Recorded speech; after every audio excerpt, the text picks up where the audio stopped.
Hello, everybody, and welcome to AAC Access All Areas. My name is Ali Batty. And I'm Ruth Jones. And our question today is, how do I manage adult AAC partner overwhelm, which is so real for so many people in terms of like families, teachers, the people who are supporting communication all day, every day. I think Yeah, it's overwhelming for speech therapists too, but particularly yeah, those people who are there when the responsibility is on you. How do I manage that overwhelm? yes, yeah. And like you say, we come across this all the time, don't we? And it's probably one of the most important parts of our job to sort of try and contain that and lead people through a path that feels manageable for them at that time. And I guess surrounding one child who is using AAC for the first time, there are multiple adults. So there's going to be parents or carers, TAs, teaching staff, siblings, peers. Mm. Um, and everybody is going to be at slightly different points, aren't they? And have different sort of like feelings and attitudes towards AAC and previous experiences as well. So it's nuanced and it's complex, this one. I think isn't that like as everything? I feel Yeah. like so often find myself saying like, oh, well, there's nuance and it really depends. And I think that is so much, isn't it? Because first and foremost is thinking about where each individual that is going to be a communication partner, where they're firstly, where they're just their awareness and understanding of what AAC is. Mm, Before you even get to how they're going to use it is kind of like what do they know it to be? And mm, we talked a little bit in a previous episode, didn't we, about what their expectations are of what it should look like? Because mm, if we lay that foundation, then that can be a really good place to then build their skills to use AAC on. But to begin mm, with, it is sort of thinking about if you are listening to this as a parent going, I'm so overwhelmed, I've got this device, what do I do with it? It's kind of thinking about what's your expectations for your child, or if you're a mm, teacher, what's the expectation and what do you envisage it looking like? mm, Because from there, you can then almost take those steps back to go, right, how do we get to that place then? What skills do I need? What mm, opportunities do I need to offer to the child and myself to learn and train? Because mm. there is an element of this, isn't there, where it's about making it small and manageable chunks for Yeah. each adult involved, and that will be at different paces for different people. Yes, yeah. And I think sort of people fall into two very broad categories. This is a huge overgeneralization. Um, but there are people who sort of just want to know the next step, otherwise it's overwhelming. And there are people who kind of like want to know everything, want to have the overview of it. And it's sort of like for us to be sensitive to that, both avenues are valid and we respect that. So when we're first sort of like showing an AAC system, I do like to sort of do a quick tour, but I'm trying to gauge that person's level of capacity, which is a really difficult Mm. thing to gauge, I think. And it's probably easier if I just ask them like, is that enough for now? Do you want some more? Um, but I think it is useful for them to sort of like see things like what does the home screen look like? What, maybe a couple of pages where we might start. So Yeah. it might be around that child or young person's interests and things that really engage them and bring them joy, that's going to be a good place to start. Um, and like you say, it depends on their previous expectations. So some people might have had previous experience of things like PECs or Mhm. request heavy AAC. So some of those sort of like legacy AAC practices where it was all about the requesting, that might be that person's understanding of what AAC is. And so sometimes we're sort of completely blowing that up, aren't we? And changing that Yeah. perception. No, actually, this is going to be so much more fun than requesting Yeah. and having it's Yeah. going to be so much more fun than having a predefined idea of what this child is going to use their AAC for. This is the start of an adventure. We don't know where we're going. Yeah, that's it, isn't it? And like, what an exciting adventure to be on because you're basically becoming a language teacher. Mm, And language is so rich and so mm, varied, and it offers so much to people who have good access to it. And that's kind of where we want to come at it with AAC. Um, but I think I find I actually created a little journal for my families and the teachers I worked with, where it's mm. like a week in a on a page. You're like, Yeah, right, this week, what's going to be our little mini goal? And I think some families have found that really helpful just to have something written down where they're like, okay, let's almost team around the table. It's Sunday night tea. What we're going to focus on next week with mm, that child's AAC. And so we've just captured little mini goals. So whether it's like, oh, we're going to explore the messages section on mm, Supercore and we're just going to focus on one page there. And that doesn't mean that they're not using it at other times, but it is about managing their overwhelm with the amount of vocab. So their child has still got access to their AAC all day, every day. mm. The adult communication partners will still be doing other bits of modeling, but if they're not, it's giving themselves that space and that kindness to go, this is a lot. So if I Yeah. haven't done lots of modeling this week, have I at least done the one thing that we said we were going to do? Mm, Um, and I think that's sometimes it fits quite nicely, doesn't it? I love the way you talk about that kind of offering lightly, and I think it fits quite nicely with that. Lightly offering a bit of AAC so that you can not feel so overwhelmed, because otherwise you can almost feel like you've got to model every word that you yeah. say, and then you get lost in the folders and you just go into a dithery wreck. Yes. Yes. Yes. And we're aiming for AAC to just be part of communication, aren't we? Because communication is already there before we introduce Yeah. AAC. So children already have ways of communicating. We're just adding another modality to that. And I think I have seen this in the past that sometimes when AAC is introduced, all of the focus goes into AAC and modeling the AAC. Um, and sometimes that feels like it ignores those other beautiful ways a child was communicating. Um, and, a family might have been able to communicate with their child really well and know things like their regulation and almost like doing that mind reading that if someone knows you really well they can often sort of like do a best guess as to what you might be thinking because you've got all of those shared references through life. And I think in the past, sometimes the way AAC was implemented didn't honour that. It almost didn't believe families when they said, "Oh, we understand everything that they say." And I think Mm, now we're sort of like coming back into more of an appreciation of, yes, this child who we're introducing AAC to does already have a lot of communication through mm, the way they move, through mm, their vocalizations, through like things like stims and glimmers and they might also have some spoken language in there too.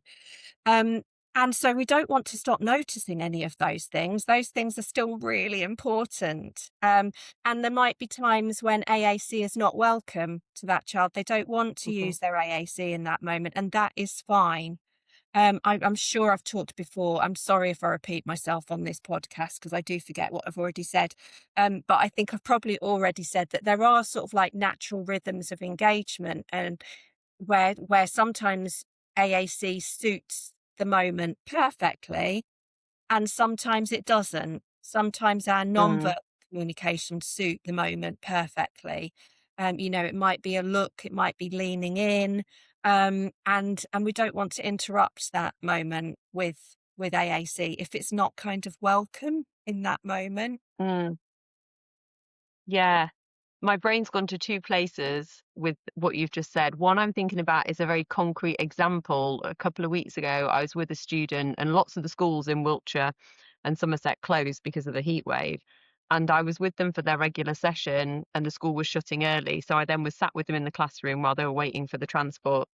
And they were the last one, and they'd waited for ages, and they were so fed up. And you could just tell they just wanted to go. And I programmed and I was like, "Oh, waiting is so hard." And they looked at me and I was like, "I know, and I'm signing while I'm chatting to them." And I got their AAC and I was like, we don't have the words. So I was like, messages, say, and then I was like, edit. And then I talked through as I was typing and they Mm. were watching.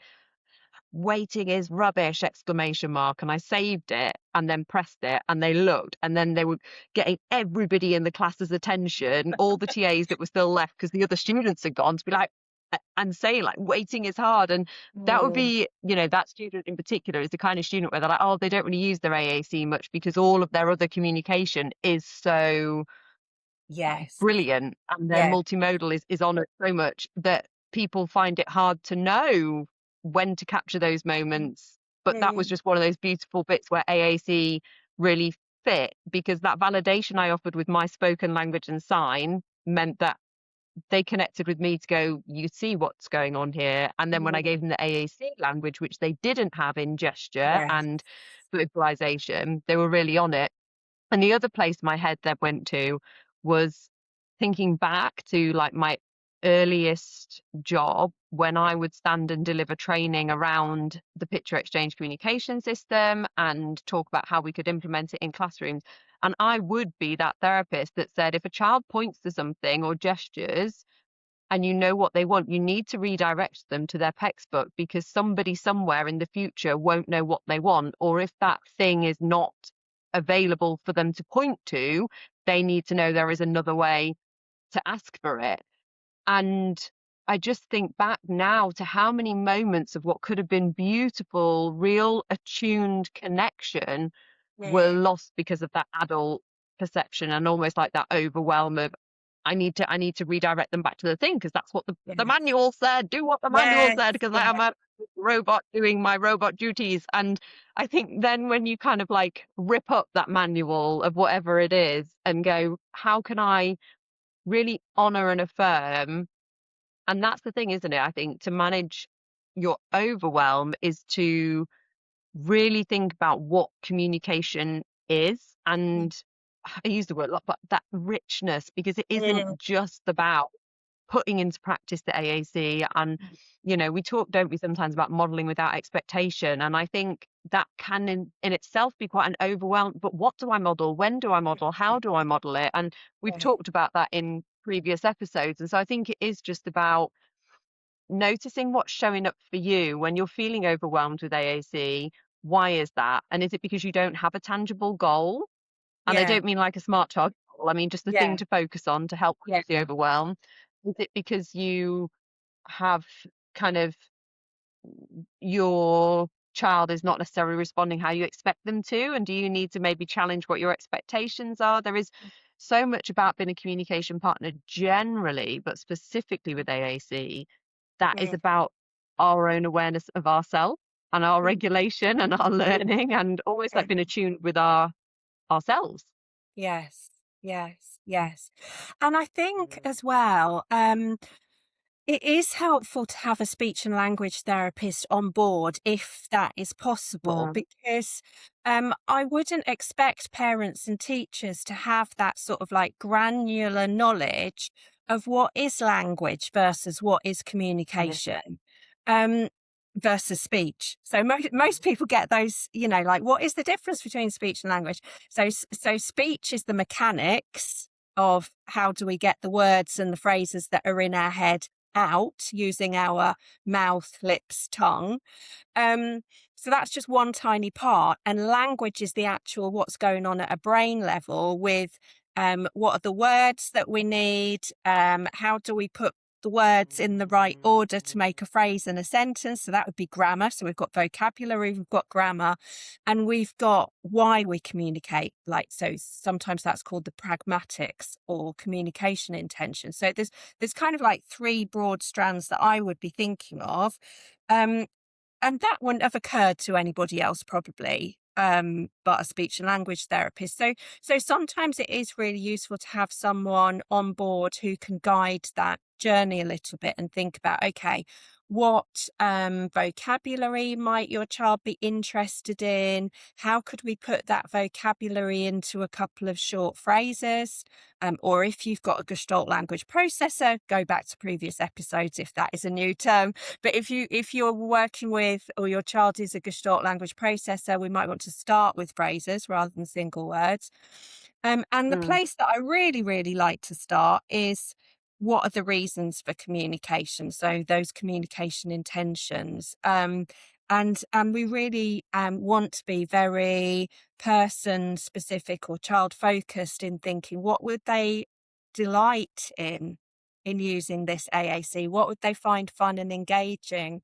Um, and that is a lot. I recognize that that is a lot.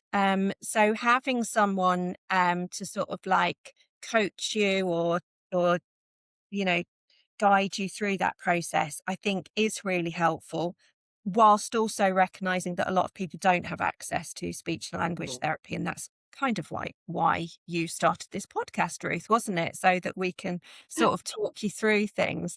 Um, but yeah, those are the three elements that I really think about with AAC: the vocabulary, the grammar, and the communication intentions. And so if I was to be doing a sort of like little tour for a parent or a teacher or teaching assistant, I would be sort of like showing them the rough areas of the AAC app from the home screen. So maybe going into things like my messages, which might have a range of communication intentions. So Mhm. it might have some like sharing ideas messages. It might have some protesting messages.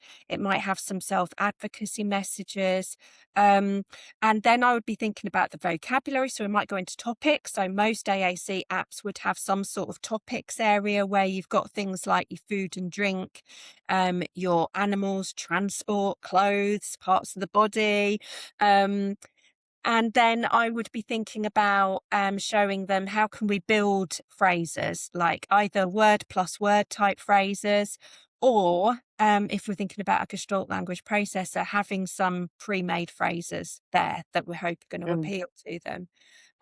So that would be my quick tour. And if people's like eyes are glazing over and just going, what the, I would like cut that short and perhaps say, right, what does your child love? Let's go into these two pages. Let's aim to Yeah. model a few words or phrases from these two pages.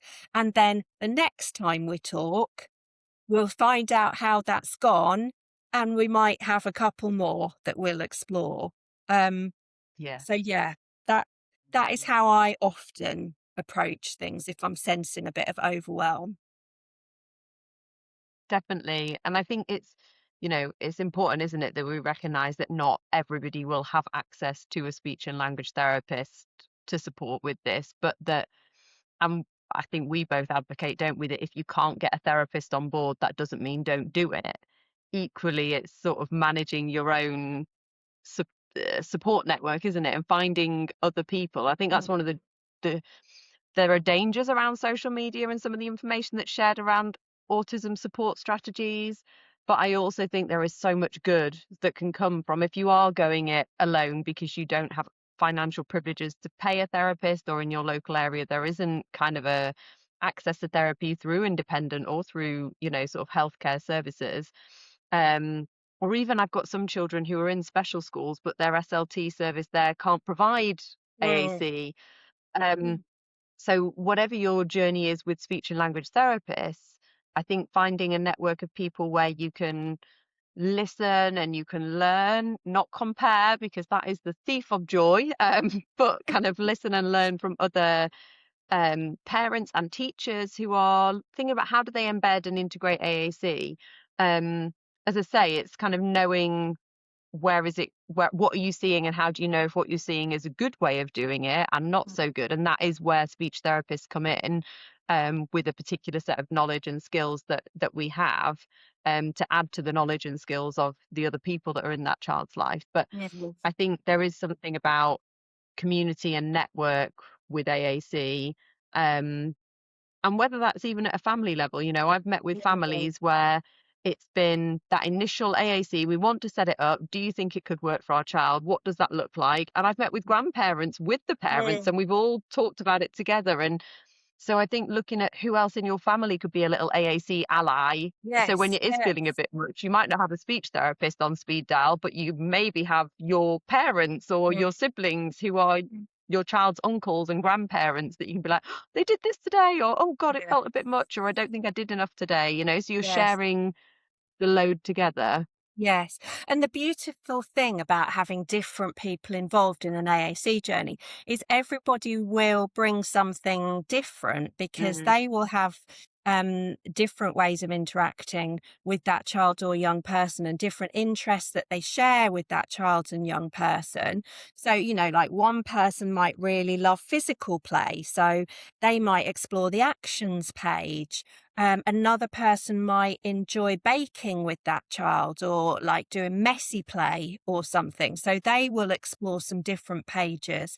They might go, like use a lot of describing words, or go into the baking page, say. And another person, that might be their worst nightmare. They hate getting sticky fingers. So they might enjoy exploring the TV page and like, what can we choose to watch? And is there some more language like play it again or not that one that they can be exploring?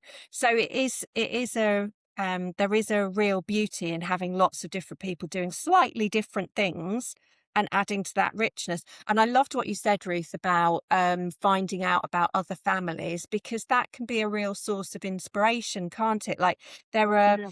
there are accounts on Instagram that occasionally I will see a little reel. So there's one called AAC Brothers, and I love seeing what they're doing because they will, share what they're thinking about this week. And it might be around books or it might be around, I don't know, I can't actually think, say Star Wars or something like that. And it just, sows that little seed of like, oh yeah, that's what AAC can do. I think they did one about the calculator page, that one of their boys was like really engaging with the calculator this week. So yeah, just exposing yourself to real families' experiences of using AAC, not thinking, oh, I've got to get my child to do that, therefore, but using it as a Yes. bit of an inspiration of, I wonder whether they might like something similar. And I do like that question of like, I wonder what else they might like, Yeah. rather than how do I get them to do X. So it's sort of like offering new experiences, but with no obligation that they have to do something as a result. Yeah, which I think is where that phrase kind of model without expectation. Mm. So you might be showing Mm. them a page linked to something that they're doing, and if it doesn't catch them, no big thing, because you Yeah. you need to be doing that without an expectation. And I think holding that in mind, and also I've talked a lot about this as well lately, that the concept of sort of your locus of control. So if you're in the middle of a circle, you are in control of what is just around you, and the next circle out, you're not in control of. And so the Mhm. next circle out is actually that child's uptake of AAC. Yeah. You're in control of how you deliver it, of what you Yeah. deliver and when, but their uptake you're not in control of. So you could be Yeah. doing your best thing, but if they're not in the mood, they're not in the Mhm. mood. And so Yes. that is something I think holding on to that.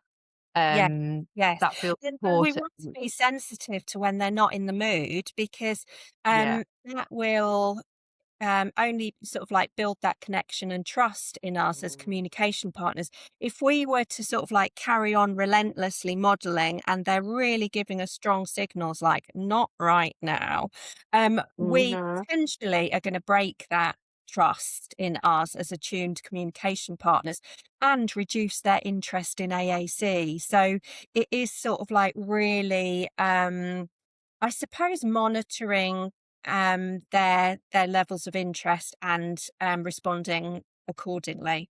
And I don't think you can go far wrong with that. If you are finding that a child is just like constantly disengaged, then coming back to the question of, I wonder what else they would find interesting, or I wonder what they would find interesting. And also just thinking about, am I losing the connection? Am I not honoring their multimodal communication because I'm so focused on the AAC? So that might be a couple of like um, troubleshooting things to think about. Yeah, I think so, because I think at the heart of it, it has to be about that kind of relationship and that connection, doesn't it? Yeah. Which leads us quite nicely onto this week. We had a little chat, didn't we? And we quite often share glimmers, and they are things from our day-to-day clinical therapy practice, which always sounds really medical. I need to stop saying that. I don't really know what else it should sound like. But you know, when Mm. we talk about ourselves as clinicians, Mm. I sort of think like lab coats and Therapy stethoscopes. experiences or something like that. I Yeah, know what you mean, because it make clinical practice instantly sets up a power dynamic, doesn't it? Like, oh, it in my does. clinical experience, and it makes us sound like we are trying to prove something. We're a bit insecure, and we're trying to restate our status here because I found Yeah, it in clinical practice. Whereas, like yeah. in my therapy experience, I don't think has quite that same. I'm going to stamp my authority on this situation. Yeah, that's it. I thank you for reframing that for me, because as it came out my mouth, I thought, I'm not sure. I don't like this. Um, but we thought we'd share a joint glimmer this week because Ali very kindly emailed me a research article that's come out, and I am just going to read the title of it, and then we can kind of get into the glimmer of what it was. So um the title of the paper is Affective Resistance in Augmentative and Alternative Communication, a reflexive case study in autism. And it's written by Gomber and Back, and it was published in 2025, I think. 2025 Yeah. in December. So I'm going to read a bit from the abstract actually, and then we can kind of have a little moment to recognize the glimmer. Does that feel helpful? So the objective was to examine how effective resistance in AAC technology emerges within parent and child interaction, and how effective communication and play influence communication engagement. So they used a reflexive case study to look at observation and diary entries of AAC users and autistic individuals. And basically, the conclusion was that they massively advocate for a paradigm shift when we're working with AAC, from it being about the tool and Yeah. that AAC tool and compliance with Mm, the tool, which is what I was talking about, how I used to practice with PECs. You know, it wasn't about what the child was wanting and talking about, it was the tool, and we must have compliance with the tool and use the tool.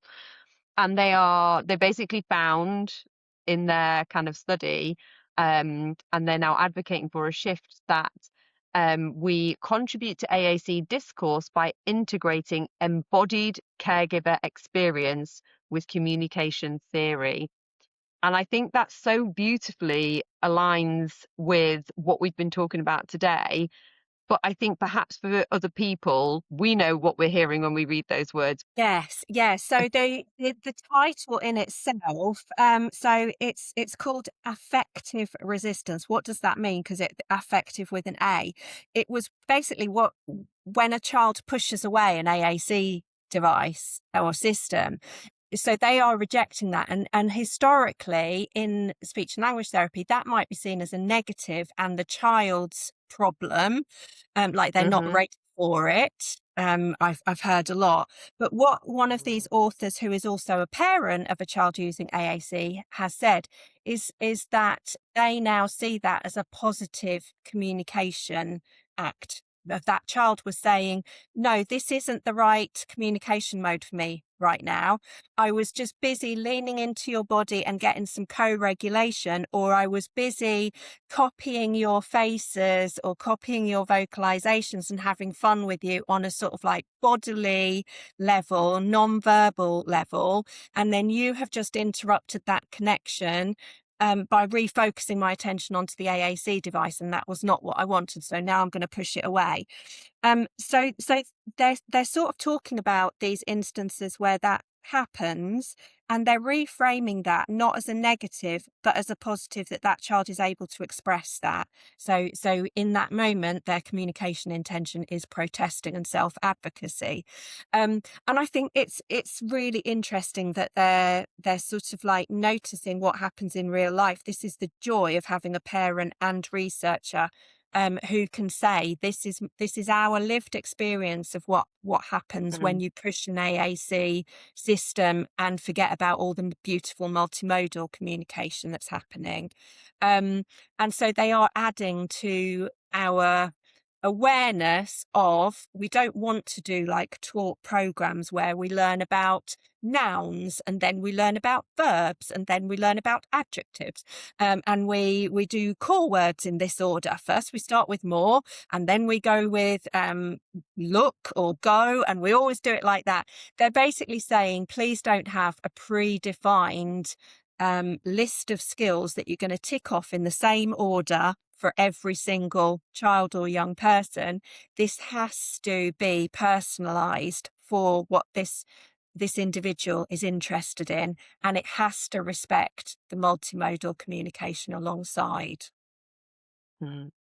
And isn't that so beautiful? And I think brings us quite nicely to coming back round into our question today about managing overwhelm, is offering yourself as an adult communication partner that same grace, Mm, that you should let yourself lead. If your energy feels low, if you're feeling mm, overwhelmed, lean into that and notice that and think, let's not push myself to do lots of focused AAC modeling. Or if, mm, like you were saying, if you're a baker, model baking, because that's probably where you're going to have a lot of joy with your child. mm, Or, if it's bath time, then model bath time, because that mm, might help, with your own reduced overwhelm as well as the child. mm, And just so mm. much of it comes back to that tuning in, doesn't it? And really noticing the Yeah. child in their whole communication being, those little looks, those little facial expressions, the way that their body's moving, the tone of their body. And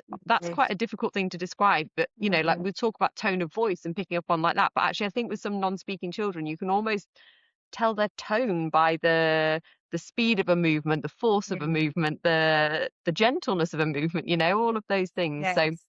um I will put a link in the show notes to that research article. I don't know if it's open access, but you can usually request things from the authors if you're desperate to read it. But the abstract is definitely available. So I will pop that in the notes for everyone. Thanks. What a good chat Thank today. It's you, been Ruth. lovely. Yes, it always is. We will see you again soon. Take care, everybody. Bye bye.